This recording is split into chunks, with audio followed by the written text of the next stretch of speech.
everyone, Simi here. I'm excited to announce an upcoming multi-agent-based development course for senior Gen AI folks, led by the brilliant Abhinash Mishra. All right, let's get into it.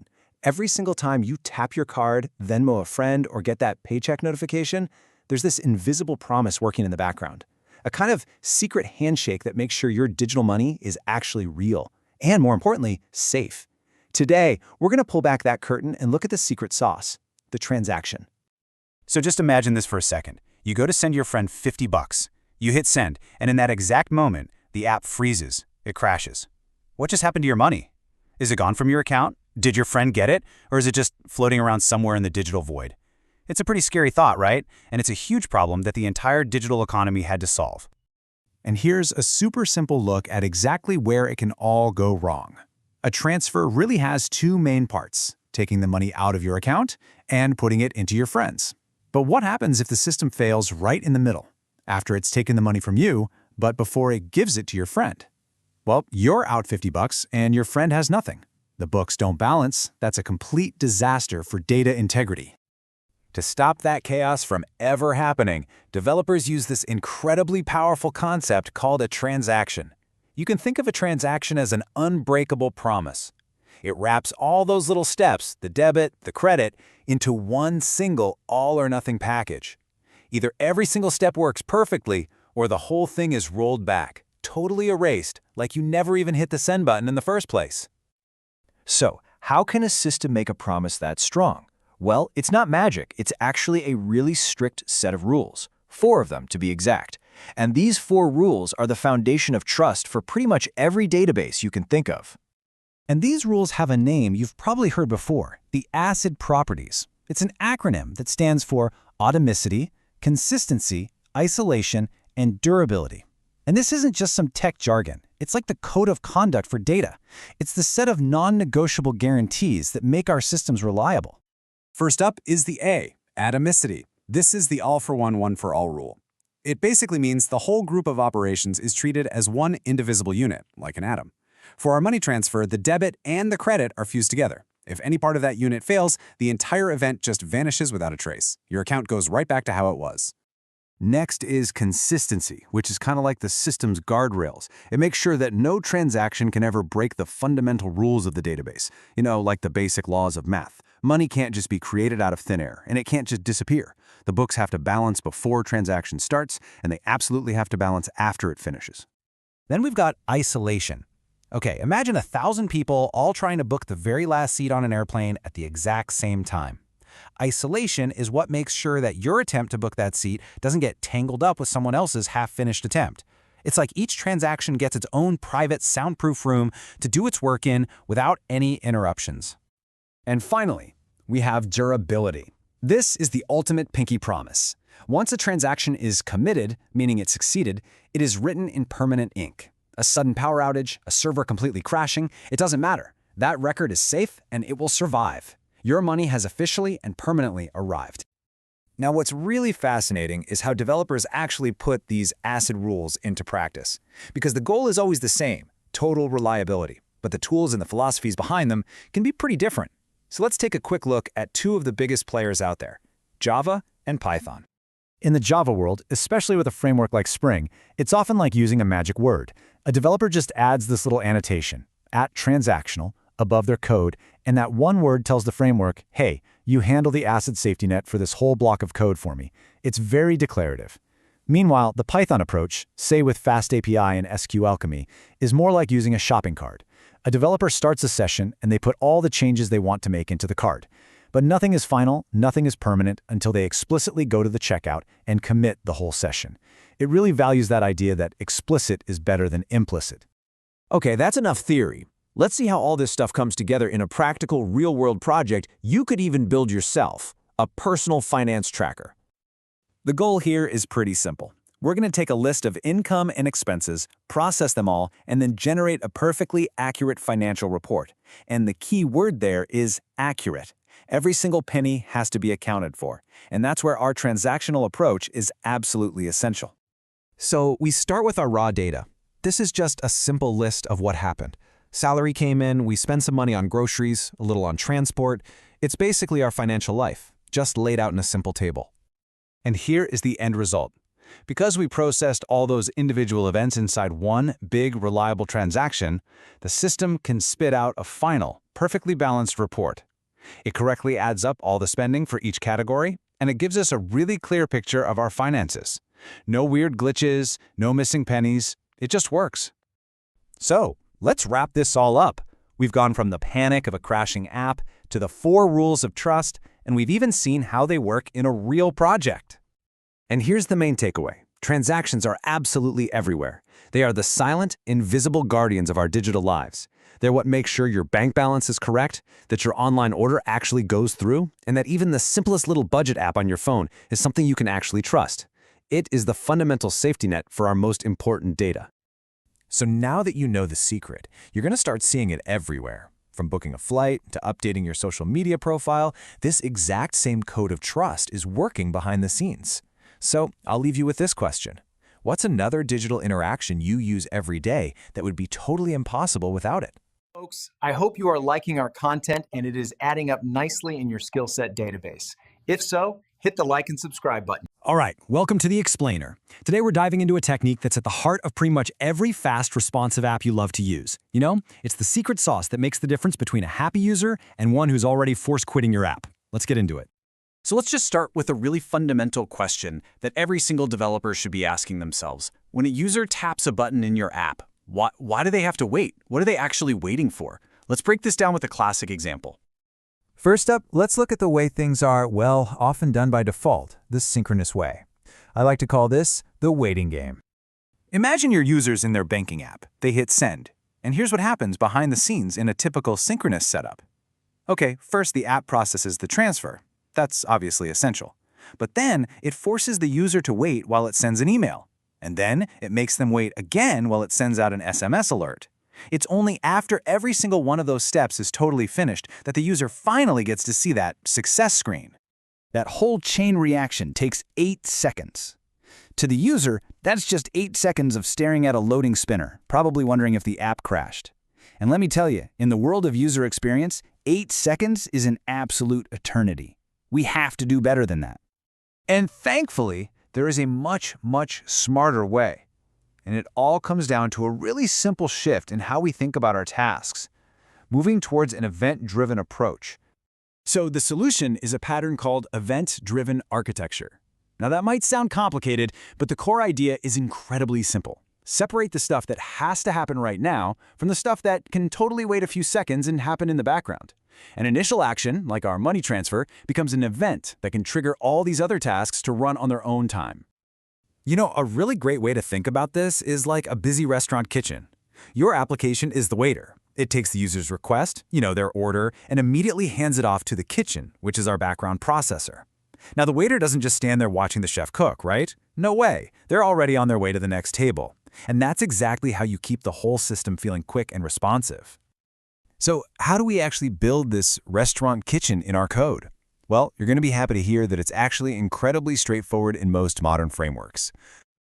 Check this out. In the Java world with Spring Boot, it can be as simple as just adding an @async annotation on top of a method. Under the hood, Spring just grabs that call and says, hey, I'll give this to a separate thread to handle. In Python with FastAPI, you just add background tasks to your endpoint and tell it to run a function after the response goes out. See, the syntax is a little different, but the incredibly powerful idea is exactly the same. Free up that main request thread and get that success response back to the user immediately. Okay, so let's go back to our banking app scenario. But this time, we're going to apply our new asynchronous superpower and see the payoff. Right, so the user hits send. The application gets to work on the one and only one critical step, processing the funds transfer. That still takes its 2 seconds. But then, boom, the success screen appears. The app didn't wait around for the notifications, so the user gets that instant, satisfying feedback. They're happy, they're confident the transfer worked, and they can get on with their day. The whole thing just feels instantaneous. So you're probably wondering, wait, what about the email and the SMS alerts? Well, this is where the magic of the event-driven pattern really shines. As soon as the transfer was done, our code published an event. You can think of this like the waiter sticking the order slip up in the kitchen window. Completely separate services for email and SMS were just listening for that event, and as soon as they saw it, they picked up the job and started running quietly in the background. And the crucial part? The user's experience was never, ever blocked because it was totally decoupled from those slower secondary tasks. Okay, let's wrap this up. What you just saw isn't just some neat little trick. It's actually a foundational pattern for building modern, scalable software. So let's put it all together, right? We saw that forcing a user to wait for every single thing to happen in a rigid sequence just leads to a terrible experience. But by shifting to an asynchronous, event-driven model, we can respond to the user immediately while handling all those other tasks in the background. This makes our apps feel way faster, way more professional, and as we saw, the tools to do this are often just a single line of code away. Look, the absolute best way to really understand a concept is to build it yourself. So if you want to try this out, check out the hands-on mini project that we've linked with this explainer. You can actually code the exact banking example we walked through today in both Java and Python. You now have a seriously powerful new tool in your belt for getting rid of those annoying wait times and creating snappy, responsive applications. You've got the key to unlock a much better experience for your users. So the only question left is, what bottleneck are you going to go fix next? Folks, I hope you are liking our content and it is adding up nicely in your skill set database. If so, hit the like and subscribe button. Hey everyone, and welcome. So if you're a Java or a Python developer building, well, anything modern, you know that proving your app works reliably isn't just a nice-to-have, it's everything. Today, we're going to dive deep into a tool that totally changes the game for integration testing, test containers. Let's get right into it. I mean, this is the big question, right? It's one thing for your code to work on its own, but how do you prove that all the different pieces, your service, that database, the message queue, can all talk to each other perfectly? Not just once, but every single time. And as we all know, that is way easier said than done. To really get a feel for why this is so critical, let's imagine a scenario where failure is just not an option, a personal banking system. Yeah, when you're dealing with people's actual money, good enough testing just doesn't cut it. The stakes are incredibly high. So let's break down what looks like a simple action. A user clicks a button to book a fixed deposit. But behind the scenes, it's like a complex chain reaction. The request hits your API, your service has to write it to the database, a confirmation message gets fired off to a queue, and then some other service has to pick it up. If any single one of these links in the chain breaks, the whole thing falls apart. So how on earth do you test this entire flow reliably? Well, this brings us right to the heart of the problem with how many of us have been doing this for years. The issue often isn't the test we write, it's the environment where that test runs. That classic shared dev environment. You know the one. It's usually the source of our biggest nightmares. And here it is. This is the root of so much pain. One single database, shared by every developer on the team, every new feature branch, every single automated build. You can see how this is just a recipe for absolute chaos, right? It leads to tests that are anything but consistent or reliable. And this slide just lays it all out, the world we live in versus the world we want. On the left, you've got the traditional setup. It's shared, it's inconsistent, someone has to manage it by hand, and somebody else's work can break your tests without you even knowing it. But what we're all dreaming of is on the right, an environment that is totally isolated, perfectly repeatable, and completely automated. The consequences of that old way are, well, they're painfully familiar, aren't they? You've got those flaky tests that pass on Tuesday but fail on Wednesday for no reason. You get the classic, well, it works on my machine argument. You're stuck waiting around because the dev database is down again. And of course, you're constantly running into test data conflicts with your teammates. It's just a huge drain on everybody's time and energy. So, how do we escape that mess and get to the promised land? Well, this is where our hero, test containers, enters the story. The solution is to use real dependencies, but to spin them up on demand, only when you need them. So what exactly is test containers? It's a fantastic open-source library that lets your test code all by itself spin up a fresh, real version of a database, a message broker, really anything you can put in a Docker container. And the most important word here is throwaway. You use it for one single test run and then poof, it's gone. This quote really nails the whole benefit. Let's look at the keywords here. You are running tests against real services. This isn't a mock. It's not some in-memory substitute.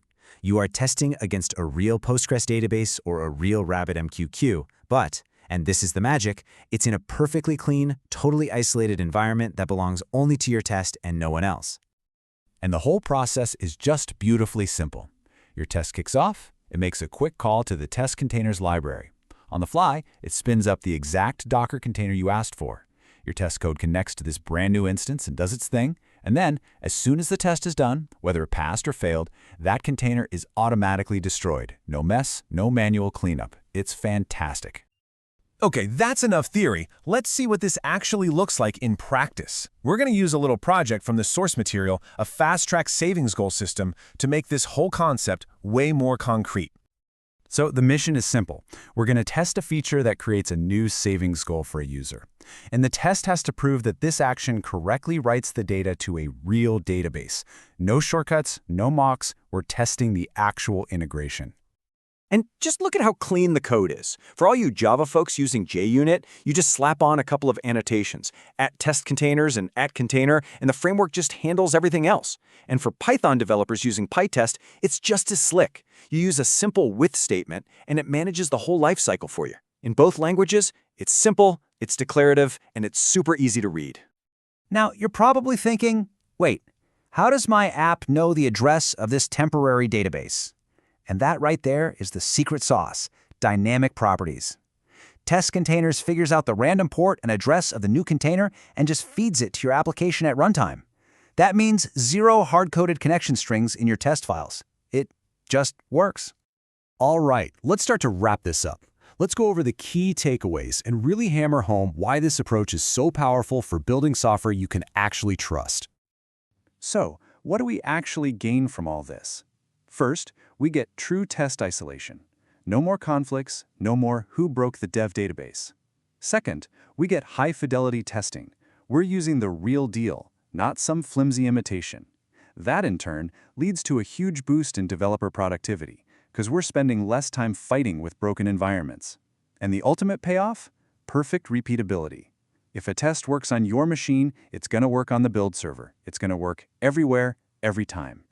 And that brings me to the final thought I want to leave you with. I want you to take a hard look at your own tests. Are they truly reliable? Do they give you real confidence every time you push a change? Or are they just lucky, passing only when the stars align and the shared environment happens to be in a good mood? With test containers, you don't need luck. You can choose reliability every single time.